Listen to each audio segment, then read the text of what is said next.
Hey guys, it's Weasley and today we are going to talk about the P90s.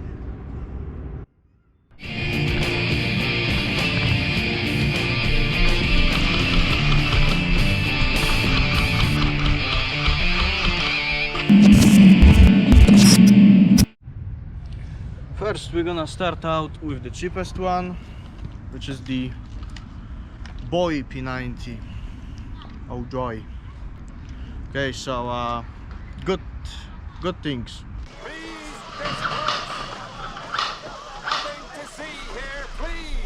It's cheap.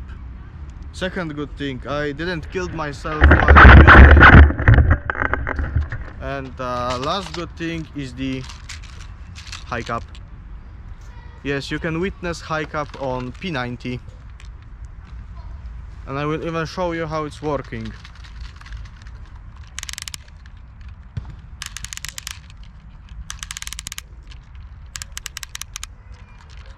Okay, enough of this.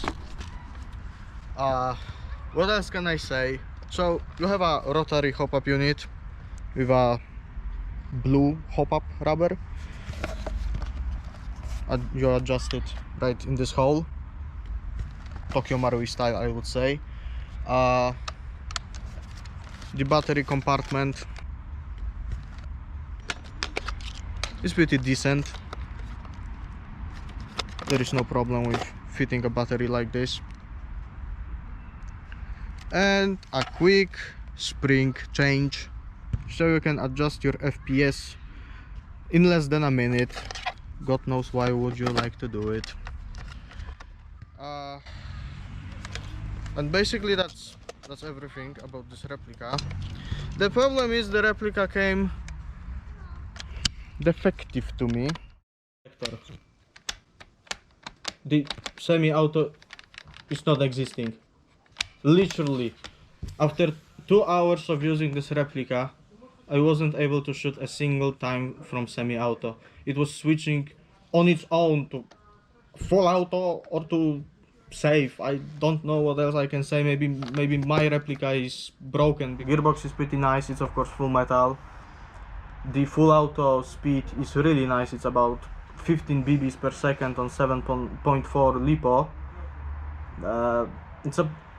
To be honest, if this little thing would work like it should, I would say this is one of the best budget replicas. But in my case, it's not. I'm gonna send it to Taiwan Gun. I'm gonna see what they're gonna do, like refund me money or maybe give me a new gun, because in this state that I got my replica, it's garbage. The semi-auto is not working. And basically, if semi-auto is not working, the CQB is kinda worthless.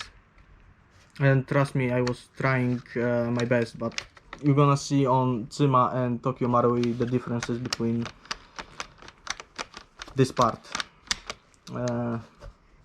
So for now, no.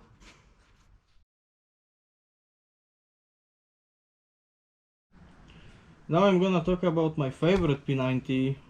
Yes, I like it even better than Tokio Marui because it's literally half of the price, even more. It's about 120 bucks. I bought it for about 75 pre-COVID, and this is one of the best replicas I had. Why? Because about half a year ago it fell from about 2 meters, and this is the only damage that happened. It's missing the buttstock, so I, so to say, did my own. It's not looking the best, but the replica itself is working perfectly. The gearbox is in perfect condition. This is, for me, how you should do a copy of a high-end brand, because as we know, Tokio Marui or Crytek are like the high-end brands, and if you're gonna buy them, you have the best replica possible. If you buy something like Cyma, of course you're going into a Chinese clone, so you cannot demand the same that the high-end brands have. But in this money, this replica is just glorious. The hop-up unit, the space for battery, even the selector, it never misfired on me. There is no problem. I always know if it's... You have railings. On this Airsoft I was using my second camera as a scope cam, so to say, so probably there will be some action from it. Also, opening this replica is super easy. You have something like this, a hinge, a button, you press it.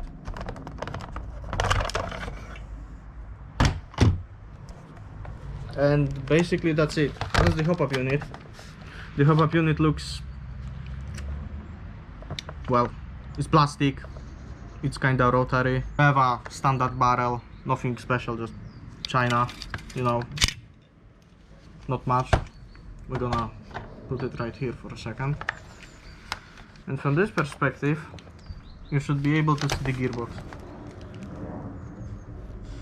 It's full metal, everything inside is metal, so you don't need to worry about anything. Just remember, this replica have no quick spring change. So to change the spring, to change your FPS, you need to open your gearbox. So if you don't know how to do it,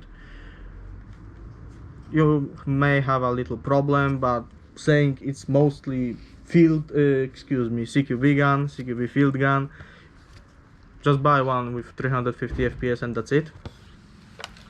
The battery compartment is the same as in Bowie, so you can use batteries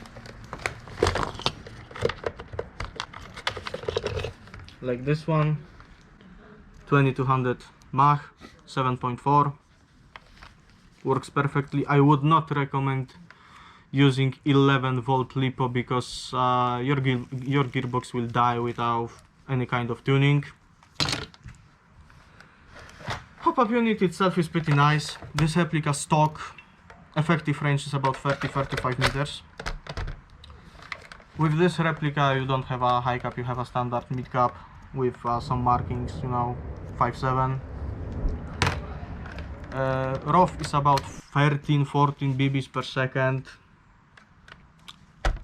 If you are looking for something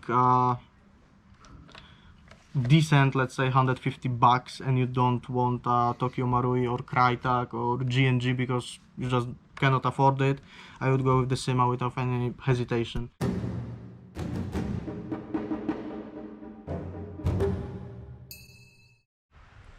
And now the last one, the most expensive one, and in my opinion the best, the Tokio Marui P90, with all markings about the caliber, with all markings about the manufacturer. The replica comes with standard 68 low cap, mid cap, with the suppressor. The suppressor suppresses a little bit the gearbox, so the replica is a tiny less louder than the other ones. Inside you have a Tamiya cables, as well with pretty nice hole for the battery. You don't have a MOSFET or anything like that. Yes, you use a normal circuit breaker, and literally 10 minutes ago this replica died to this circuit breaker. Kinda my fault. You know that the Tokio Marui produces the best possible P90, maybe Crytek does a little better, but I think the Tokio Marui is the best. It has about 250 FPS, which is not a lot, but the velocity is, that's not everything. Like the distance that BB flies is way better than other P90s with like 350-400 FPS. The plastic is grey, it's not completely black. We have full metal railings for it. We have a 14mm adapter for other suppressors like the tracers. In my opinion, this is the best P90 you can get on the market right now. It costs about $350. The clicks are really nice. The gearbox is one of the best I saw. Of course you can like tuning it a little bit with better motor, maybe better barrel, but I think that's it, unless you want to go above 250 FPS. But for me, going above the normal FPS on Tokio Marui is a crime, and you should go to jail for it. I'm gonna hunt you all if you're gonna do it, like change the spring. Like imagine Tokio Marui for 150 FPS, I seriously cannot understand it. The body is like 10 on 10, literally. There's nothing wrong with this replica. For 350 bucks, I would go with it without any thoughts. In outro, I would like to say thank you for watching. It really gives me motivation to continue my work and make better videos. As for P90 from Boy, I don't really think it's garbage. My replica was defective and it can happen with every single replica. If yours will be working, then I can recommend it as a starter point with no problem. I also want to add that Taiwan gun warranty worked perfectly and replica is already on its way to them. Also, as a side note, the P90 adapter is not working with every suppressor due to its half-cut shape, so remember that before buying tracer. Thank you for watching and I hope I will see you on next video.